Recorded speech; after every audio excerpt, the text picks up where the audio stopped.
¿Qué tal? Pues ahora sí, en el video tutorial número 10 del curso vamos a empezar a ver las herramientas que nos permiten utilizar la línea de comandos para trabajar con Linux. Linux tiene sus raíces conceptuales en Unix y muchas aplicaciones Linux fueron diseñadas para ser ejecutadas desde una línea de comandos. Cuando hablamos de una línea de comandos nos referimos a una interface tradicional que se encontraba en los antiguos ordenadores y que en aquel momento no usaban todavía los monitores orientados a trabajar con gráficos y de alta resolución que usamos en la actualidad y que la mayoría de la gente esperamos hoy en día. Sistema de línea de comandos era DOS, los sistemas que posteriormente se convirtieron en Windows, mientras que tanto Mac como Linux se basaron en Unix. Pero el modelo es exactamente el mismo, que es el modelo de línea de comandos, en lo que hace el sistema es ejecutar un programa conocido como el intérprete de la línea de comandos, que hace exactamente lo que su nombre sugiere, interpretar. Un intérprete de línea de comandos lo que hace es leer los comandos que vayamos escribiendo, localiza la aplicación apropiada en el sistema y ejecuta esa aplicación siguiendo las instrucciones que le vayamos indicando nosotros. Una vez que el comando completa, el intérprete de comandos nos muestra una secuencia de caracteres, que es lo que se conoce como el prompt.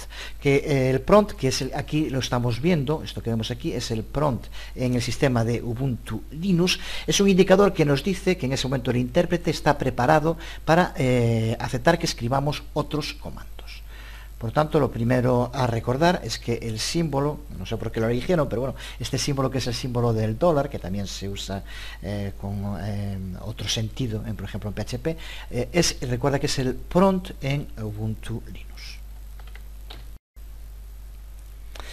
Siempre que se está iniciando cualquier sistema operativo, lo estemos viendo en pantalla o no lo veamos, lo que está haciendo es ese intérprete ejecutar una serie de comandos. Por ejemplo, cuando Linux se carga, ejecuta esa serie de comandos hasta que aparece la interface gráfica. Pues en Mac y en Windows ocurre exactamente lo mismo. En el sistema Linux, la interface gráfica que utilizamos se inicia también con una utilidad de línea de comandos. Cuando termina de ejecutar esos comandos es cuando tenemos disponibles los gráficos, que en el fondo también no son más que un modo distinto de dar instrucciones al intérprete. En lugar de escribir comandos en la terminal, lo que hacemos es pulsar sobre menús o sobre iconos, pero en el fondo estamos también enviando instrucciones a la máquina. Para muchos, o incluso diría que para la mayoría, utilizar el prompt, que se puede traducir por algo así como el indicador, ya que recuerda que nos indica que el intérprete está preparado para recibir nuevas instrucciones, pues utilizar sistemas basados en prompt, con la línea de comandos, en la actualidad con los potentísimos y sofisticados ordenadores personales, con las excelentes tarjetas gráficas, puede parecernos una pérdida de tiempo y un desaprovechamiento del hardware con el que contamos. Pero Linux tiene una gran cantidad de utilidades y aplicaciones muy poderosas que se ejecutan desde la línea de comandos. Incluso hay interfaces de usuarios como puede ser Genome o el propio sistema X-Window que ofrecen aplicaciones que muestran a la vez tanto una ventana gráfica como un comando prompt, un terminal de comando prompt en ventanas separadas y nos permite utilizar, por decirlo de ese modo, lo mejor de ambos mundos. Podemos, por ejemplo, ejecutar el Writer de OpenOffice o el GIMP en ventanas separadas, aprovechando el máximo de sus capacidades gráficas, mientras que simultáneamente se nos muestra el prompt de la línea de comandos en otra ventana y podemos ejecutar utilidades de la línea de comandos desde ahí y trabajar al unísono con los dos sistemas, por tanto. Así que lo que hace la línea de comandos es permitirnos un mayor control sobre el modo en el que trabajamos con el sistema operativo y con distintas aplicaciones que se ejecutan en ese sistema operativo. Nos permite acceder a muchas características, tanto en la ejecución como en la configuración del sistema operativo de las aplicaciones, que no podríamos hacer desde el entorno gráfico. Se trata, por tanto, de un trabajo para usuarios avanzados, que si bien no es estrictamente necesario para realizar la mayor parte de las actividades en un sistema Ubuntu, como ya hemos estado viendo en estos videotutoriales, sí que puede contribuir a quitarle mayor rendimiento al sistema operativo.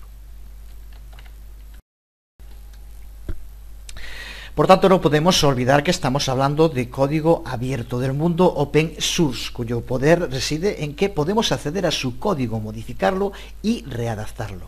De nuevo, tanto en el propio sistema operativo como en cualquier interface gráficas de las aplicaciones. Y eso tenemos que hacerlo a través de la línea de comandos.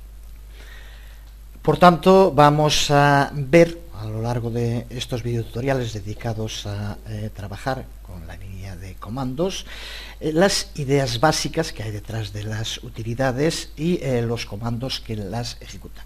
Veremos los intérpretes de línea de comandos primarios de Linux, explicaremos cómo acceder a ellos y también exploraremos algunas de las utilidades más populares que se ejecutan desde el intérprete de línea de comandos en el sistema Ubuntu Linux.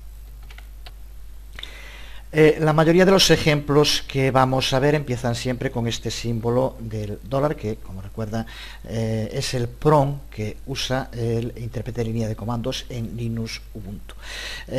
Cuando hablamos de prompt es siempre un carácter, o pueden ser varios caracteres, dependiendo del sistema operativo, que utiliza el intérprete de línea de comandos para decirnos que está esperando a que escribamos algo.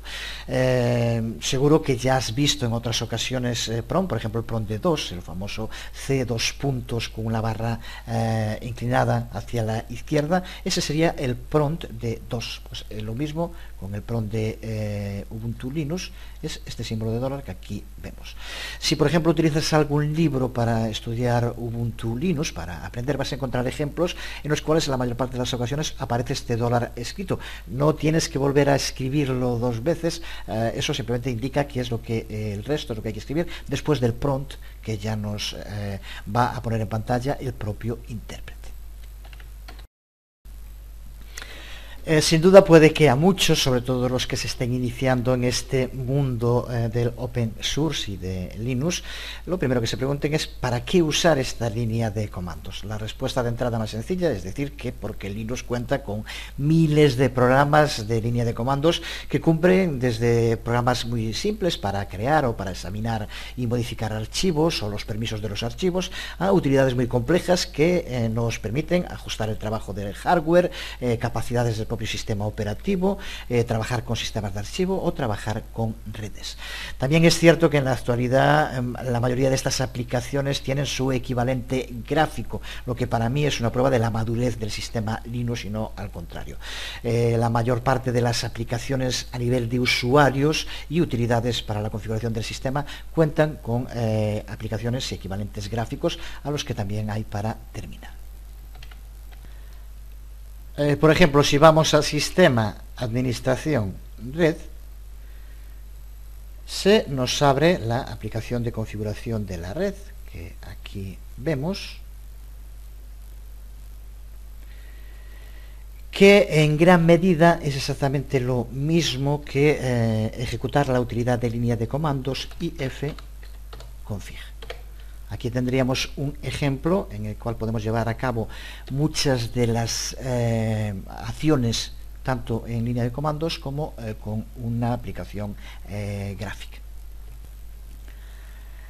Para una persona que lleve mucho tiempo trabajando con sistemas Linux, por ejemplo administradores de sistemas o gente que trabaja con redes, pues puede que se plantee cuando aparecen esas interfaces gráficas, bueno, ¿y a mí qué me soluciona? Pues puede que no mucho, pero desde luego que en un mundo en el que estamos cada vez más acostumbrados a trabajar a través de interfaces gráficas, que es también ya un hábito, un modo de trabajo, yo sí creo que aporta mucho, más como ocurre en este caso si seguimos teniendo las dos opciones. Entonces, cuando se puede utilizar cualquiera de las dos, muchas veces las discusiones que se abren sobre estos temas pues simplemente no tienen sentido. Porque habría que empezar por decir que usar la línea de comandos no es para extraterrestres, ni tampoco para superespecialistas en temas de informática, ni mucho menos. Ni siquiera ocurre eso para usuarios de sistemas operativos como Windows o como Mac OS X. Muchos usuarios de Windows, especialmente los administradores de sistemas, por ejemplo, desde siempre han encontrado ventajas en utilidades de línea de comandos, como pueden ser, por ejemplo, las relacionadas con la configuración de la red o la monitorización del estado mediante el uso del ipconfig, que cualquier SysOp o administrador de sistemas conoce perfectamente y utiliza mucho, y eso desde Windows. Y lo mismo ocurre con los Macintosh. Antes de que Apple introdujera el sistema operativo basado en Unix, Mac OS X, existían también ordenadores personales Apple que trabajaban con línea de comandos. Por eso, incluso aunque se sea defensor de la necesidad de desarrollar distribuciones Linux que puedan usarse para prácticamente todo sin acceder a la línea de comandos, entre los cuales me encuentro, siempre va a haber casos en los cuales esto puede ser útil, sobre todo después de haberse habituado y en muchos casos perdido el miedo a trabajar con Linux. Es casi la evolución natural querer saber cómo usar aplicaciones de línea de comandos después de tener cierto dominio, pero no al revés. Creo que esa insistencia en querer empezar las casas por el tejado pedagógicamente es muy poco recomendable. Las aplicaciones que han sido diseñadas para ser ejecutadas desde una línea de comandos son conocidas como utilidades de línea de comandos. Y siempre estas utilidades tienen la misma organización general. Después del PROM, de la línea de comandos, en este caso del sistema de Ubuntu Linux,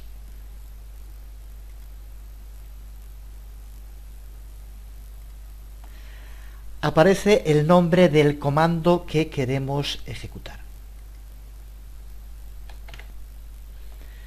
Y opcionalmente puede ir seguido por información sobre el modo en el cual queremos que el comando se comporte.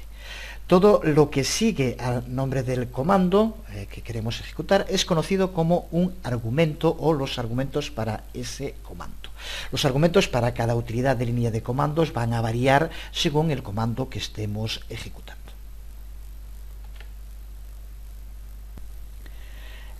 Confundido. Si eres nuevo en todo esto de la escritura de código, tranquilo, vamos a ver para empezar unos cuantos ejemplos que nos permitan aclarar todo esto y seguro que en unos minutos te sientes de lo más confortable tecleando comandos y argumentos. Vamos a ver justo unos cuantos ejemplos usando el comando ls de Linux, que cuenta con muchas opciones y muchos argumentos. Opciones y argumentos son sinónimos, no son exactamente lo mismo, pero son muy similares. Es algo parecido a lo que ocurre en muchos lenguajes de programación cuando hablamos de parámetros y argumentos. No son exactamente lo mismo, pero de momento son sinónimos y nada más. Lo que hace este comando ls es listar información sobre los archivos y directorios de nuestro sistema Ubuntu. El comando ls de Linux es una versión actualizada de la utilidad clásica que se utilizaba ya en Unix y que tenía el mismo nombre. ls es una abreviatura de list. Cuando escribir hasta ahorrar 2 caracteres en la escritura, quitar 2 letras, era útil para los sistemas operativos de aquel momento. Si usamos este nombre de comando en la lista de comandos, estas 2 letras, y sin ningún otro argumento, lo que va a hacer el intérprete de línea de comandos es devolvernos los contenidos del directorio actual en el que nos encontremos. Lo vemos, así que lo primero que escribimos, simplemente ls, y observa cómo nos devuelve el contenido del directorio en el que nos encontramos en ese momento, que coincide con el directorio home personal de este sistema, por ejemplo. Podemos también pasarle como argumento el nombre de un archivo específico. También podemos pasárselo de un directorio. Si le pasamos el nombre de un archivo específico como argumento, el comando ls lo que hace es devolvernos el nombre de ese archivo. Lo vemos, por ejemplo, observa como aquí tenemos un archivo llamado envío. Si aquí escribimos ls envío, lo único que hace es devolvernos el nombre del propio archivo, lo que de entrada puede parecer totalmente inútil y lo es. Pero ya veremos cómo si combinamos esto, el nombre del archivo, con otros comodines, con otros argumentos, entonces sí que puede convertirse en mucho más útil. Si en lugar de pasarle el nombre de un archivo le pasamos el nombre de un directorio, veremos, estamos en línea de comandos, mejor que no tenga espacios, veremos cómo entonces lo que hace es devolvernos el contenido de ese directorio, y es algo más útil. Lo vemos por ejemplo con este de Morrison, y observa cómo nos devuelve el contenido, que son justo los MP3 que usamos en algún otro vídeo tutorial. La salida de este comando nos muestra que el directorio contiene otros archivos, o también podría contener otros directorios a su vez. Pero esto nos pasa porque ya sabíamos que Van Morrison era un directorio, pero puede que no estemos seguros de los contenidos que tenga un directorio en concreto. Para eso podemos usar la opción F mayúscula dentro del comando ls y nos dará la información de lo que es cada uno de los objetos que esté dentro del directorio. Veamos lo que ocurre si escribimos este mismo comando ls seguido de la opción del argumento F, como decíamos. La opción F de este comando ls añade a cada nombre de los objetos, si te fijas, un carácter extra para identificar cualquier objeto que no sean archivos de texto. Por ejemplo, un asterisco como el que vemos aquí, este archivo lo puse justo para que se viera, indica que esto es un ejecutable.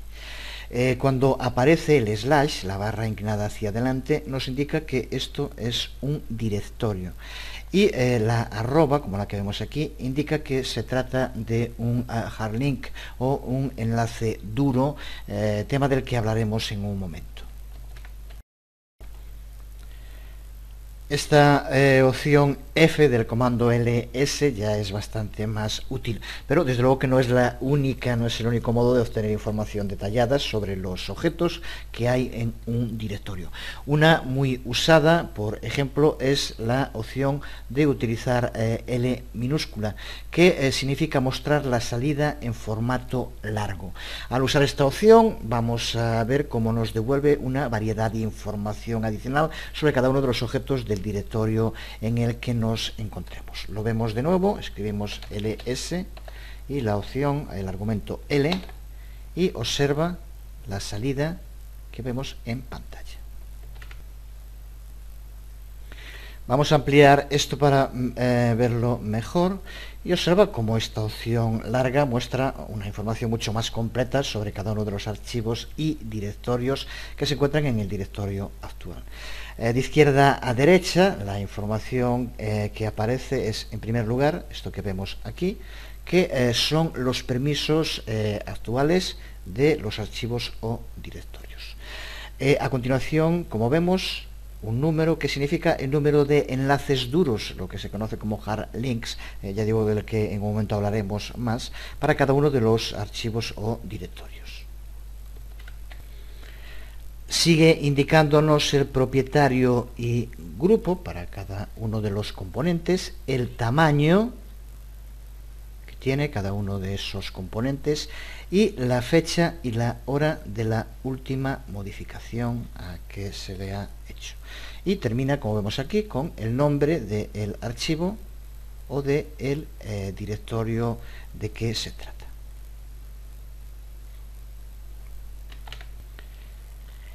Y desde luego también podemos combinar los distintos argumentos o opciones dentro de una misma línea de comandos para poder refinar el resultado. Por ejemplo, queremos tener información larga sobre el contenido del directorio Van Morrison. Pues lo podríamos hacer indicando ls, el argumento L y el nombre del directorio en cuestión. Y observa cómo ahora nos devuelve en ese formato largo, con todas las partes que ahora mismo decíamos, para los archivos, si tuviera también los directorios que forman parte del directorio Van Morrison. Otra de las opciones más populares para el comando ls es la opción A minúscula. Observa también, no sé si lo dije, como todas estas opciones o argumentos van siempre, llevan delante un guión, como podemos ver aquí. Pues otra de las más utilizadas es la opción A minúscula, que nos muestra todos los objetos en el directorio actual, porque tal como lo hicimos hasta ahora con ls hay directorios ocultos que no se muestran. Sin embargo, si escribimos LSA de este modo, observa cómo aparecen muchos más objetos dentro del directorio de los que aparecían antes. Esto es porque nos muestra también los llamados directorios ocultos. Si te fijas un poco, verás como los archivos y directorios que no aparecían son los que tienen un punto delante, porque por defecto el comando ls no muestra los objetos cuyos nombres empiecen con un punto, también conocidos con el nombre de full stop. Esto es debido a que los directorios Linux contienen dos entradas especiales que a la mayoría de los usuarios no son archivos que no le interesan, pero que sí que son necesarios para poder soportar y moverse por la estructura jerárquica del sistema de archivo de Linux. Así la entrada con un punto, como vemos aquí, siempre se refiere al directorio actual, y cuando aparece dos puntos, como vemos aquí, se refiere siempre al directorio padre del directorio actual. Sin embargo, usando el comando lsa, como acabamos de hacer, vemos esos contenidos que nos listan el directorio como hacíamos solo con ls. Como puedes ver, las entradas con un punto y dos puntos están siempre listadas en la primera columna. Y también puedes ver cómo han aparecido muchos otros archivos y muchos otros directorios. Se trata de los directorios, como decíamos, cuyo nombre empieza con el carácter punto, aunque siguen apareciendo ordenados por el primer carácter alfanumérico que tienen. Esto se debe a que ls no tiene en cuenta el punto a la hora de organizarlos, excepto con estos dos de aquí, que de todos modos también no tienen nada más. Pero observa cómo están todos ordenados por orden alfabético, tengan o no el punto delante. Como estos archivos que llevan un punto delante no son incluidos en el listado de directorios, a no ser que usemos la opción A, como acabamos de ver, usar nombres de archivos que empiecen con un punto se ha convertido en una convención estándar para ocultar esos archivos. Los archivos y directorios cuyos nombres empiecen con un punto son en general usados para contener la información de configuración de los comandos Linux. El ejemplo más común es el archivo con el nombre de .batch.rc, que se usa para el shell, para el bash del shell, del que hablaremos también muy pronto. Podemos también combinar muchos argumentos o muchas opciones que están formados por una única letra, como ves, después de un único guión. No es necesario escribir el guión para cada una de ellas. Podemos poner el comando ls, un guión y distintas opciones o argumentos, y el intérprete ejecutará todas las acciones especificadas. Por ejemplo, si combinamos las opciones A minúscula y F mayúscula, de las que ya hemos hablado, tendremos el siguiente resultado, como vemos aquí, un único guión, LSAF, y observa cómo nos devuelve el listado completo, también con los directorios archivos ocultos, y indicándonos para cada objeto qué tipo de objeto es. Por tanto, ejecuta tanto A como F. De la salida de este comando podemos ver que un punto y dos puntos son los dos directorios. Realmente son lo que se conoce como hard links o enlaces duros, y se refiere tanto al directorio actual en el que nos encontramos como al directorio padre de este directorio. Y como ya decía, añadí antes un archivo ejecutable simplemente para ver el asterisco que aparece después del nombre para indicarnos que es un ejecutable. Y vemos en los directorios como aparece esa slash en la barra inclinada delante, o también en el caso del que hablaremos también en un momento de los enlaces, de otro tipo de enlaces, como hay aquí, aparece la arroba. ¿A qué se refiere en concreto el uso de esta arroba? Hace un momento hacíamos referencia a los links, hablábamos de los enlaces. Y resumiendo, los links son punteros para otros archivos o directorios que se encuentran dentro del sistema Linux. Y Linux permite dos tipos de enlaces, los denominados enlaces duros, que decíamos que estos dos son ejemplo de ellos, el punto y dos puntos, que son conexiones a un archivo o directorio existente en concreto y que no puede cambiar nunca. Como decíamos aquí, por ejemplo, esto indica siempre que nos estamos refiriendo al directorio actual y esto que nos estamos refiriendo al directorio padre, el que está por encima del directorio actual. Esto hace, por tanto, referencia a la propia estructura de distribución de directorios en un sistema Linux. Significa que aunque esto sea un enlace al directorio padre, no quiere decir que si cambiáramos este enlace de sitio o este directorio, de otra manera si cambiáramos el directorio completo, también iría este dentro y seguiría siendo el otro el padre. Pero si cogemos este directorio y lo cambiamos de sitio, este enlace ya no va a enlazar al mismo sitio, enlazará al directorio dentro del cual guardemos este directorio después. Por lo tanto, eso se refiere con un enlace duro. Mientras que un enlace simbólico lo que hace es enlazar a cualquier archivo que puede estar en cualquier lugar y por lo tanto tiene que tener una ruta concreta, determinada, que nos lo indique. Esto es lo que decimos cuando aparece este tipo de enlace que acaba en el nombre con una arroba. Por tanto, a diferencia de lo que pasa con los enlaces duros, este tipo de enlaces simbólicos pueden apuntar a cualquier archivo o directorio dentro de nuestra máquina. Como te puedes imaginar, por tanto, el símbolo arroba, que va después del nombre del archivo o directorio, indica que ese archivo o directorio es solo un enlace simbólico a otro archivo o directorio que se encuentra en algún sitio de nuestro sistema. Si lo vemos ahora, si combinamos las opciones A y L minúscula del comando ls, para obtener información más detallada sobre el directorio actual, lo vemos poniendo ls a L. Y observa aquí cómo nos devuelve la información completa, que son muchos archivos. Pero para empezar, observa aquí donde está ejemplos, que era ese enlace simbólico, como aquí nos indica después del nombre la ruta, que en este caso sí que tiene que ser una ruta que nos lleve a donde se encuentra ese archivo, que puede ser cualquier sitio dentro de nuestro directorio.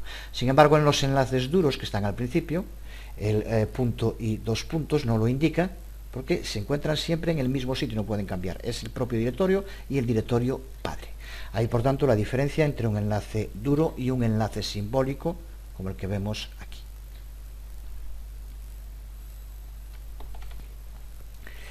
De todas las opciones de líneas de comando que hemos visto hasta ahora, todas, como vimos, empiezan con un guión simple. Esto, lo cierto es que no tiene por qué ser siempre necesario. Algunos comandos Linux que tienen sus raíces en antiguas versiones de Unis, como puede ser por ejemplo el comando tar, no requieren el guión antes del nombre. Sin embargo, se trata de un modo de escritura, lo que se denomina en inglés deprecate, que ha sido desaprobado, lo que en resumen significa que puede que funcione, pero que no se aconseja su utilización.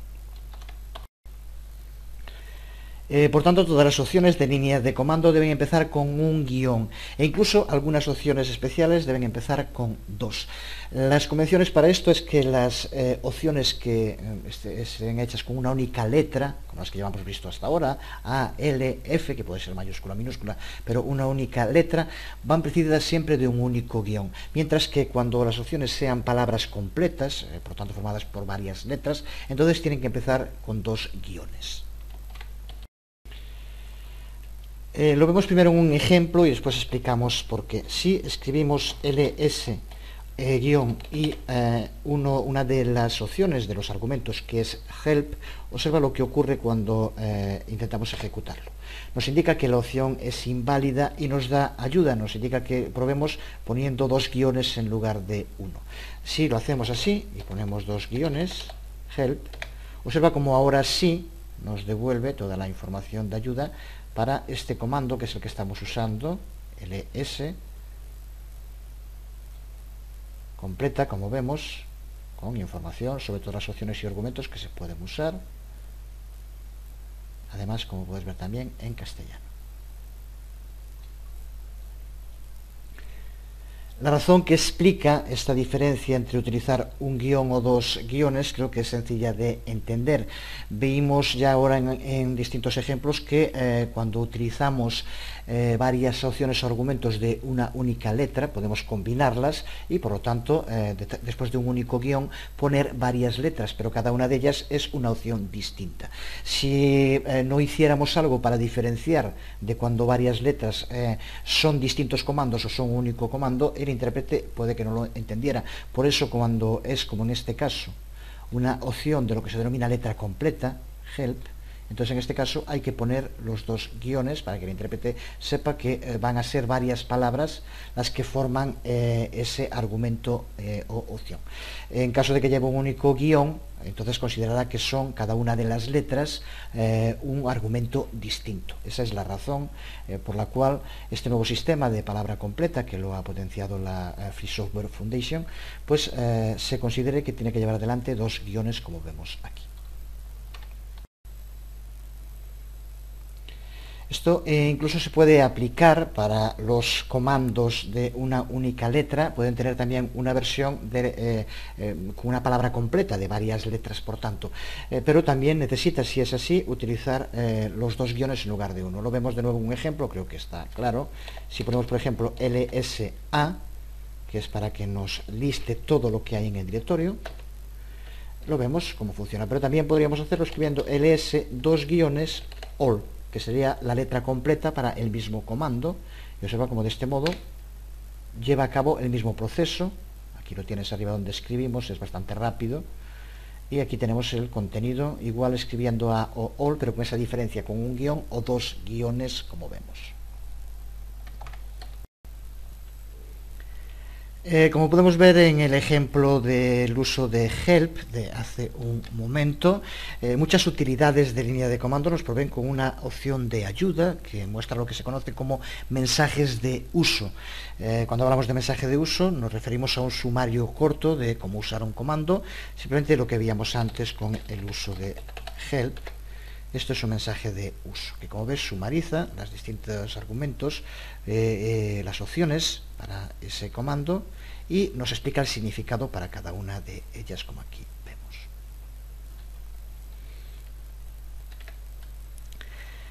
Desafortunadamente no todos los comandos ofrecen esta opción help, pero el entorno de línea de comandos de Ubuntu sí que nos provee con una ayuda online muy parecida a esto y que, como vemos tanto en las utilidades gráficas que ya vimos antes como ahora en las utilidades de línea de comando, la ayuda de Ubuntu suele ser muy completa y de nuevo aprovecha toda la potencialidad online del uso de Internet junto con el sistema operativo.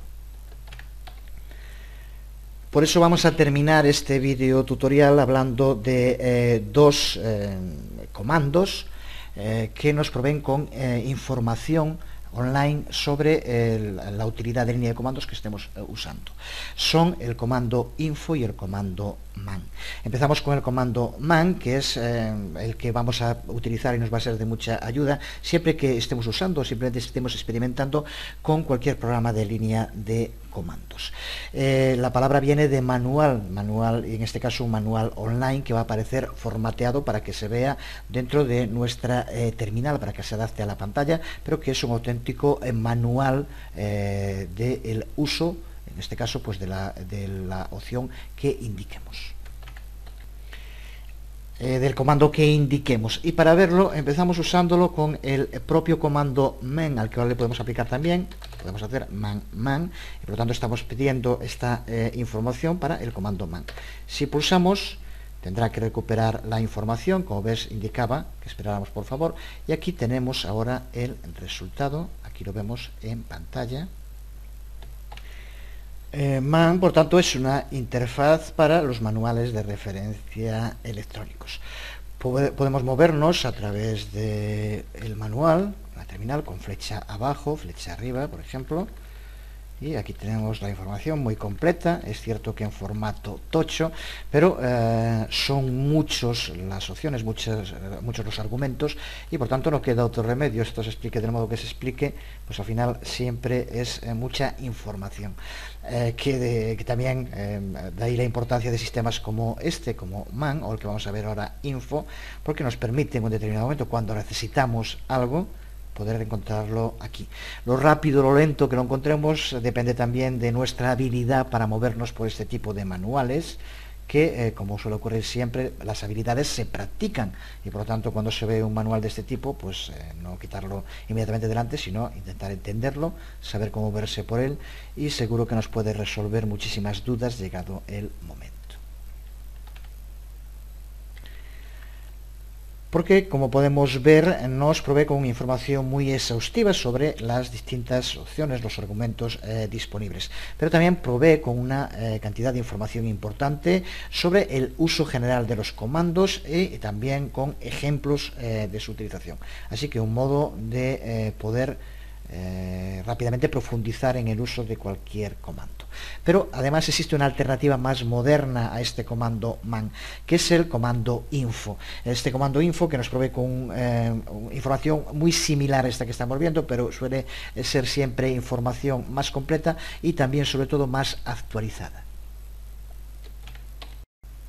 Abrimos una nueva terminal para verlo. Y de nuevo podemos hacerlo usando el comando info con el propio comando info, como hacíamos antes con man, info, y aquí se nos abre. En este caso el comando info usa Emacs para mostrar su salida, y también nos provee, aquí lo vemos, con información, documentación muy exhaustiva y sobre todo muy actualizada, más actualizada que el tradicional comando men. Por tanto, aquí tenemos otro sistema, nos movemos exactamente igual, de acceder a información, que siempre va a ser muy necesaria, porque los comandos suelen tener siempre muchos argumentos, muchas opciones, y querer memorizarse todo esto es simplemente una barbaridad que no creo que se le ocurra a casi nadie. Después, cuando se usen mucho, pues sí que vas quedándote con ellos, pero esa sería la forma, y no intentar memorizarlos, que no tiene sentido.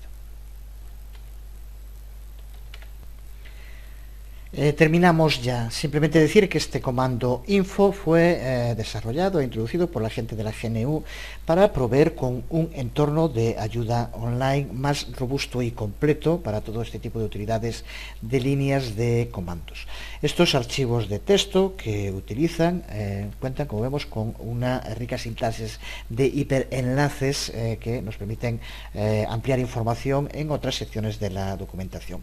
Y el uso de Emacs para mostrar la información nos provee con un sistema mucho más flexible para poder movernos a través de toda esta info. Este comando info además puede servir para mostrarnos la información que contiene el comando man, de modo que podemos examinar páginas de ayuda de man usando info. Podemos hacerlo, por ejemplo, mediante el uso del comando info man, que puede ser un buen ejemplo de esta utilización de los dos comandos para tener información. Pues ahora sí, nada más, terminamos aquí este nuevo video tutorial en el que empezamos a ver todo lo que tiene que ver con las utilidades de líneas de comando, y seguiremos en los próximos video tutoriales. Espero que sea muy pronto. Nada más, os habló Jesús Conde, nos vemos.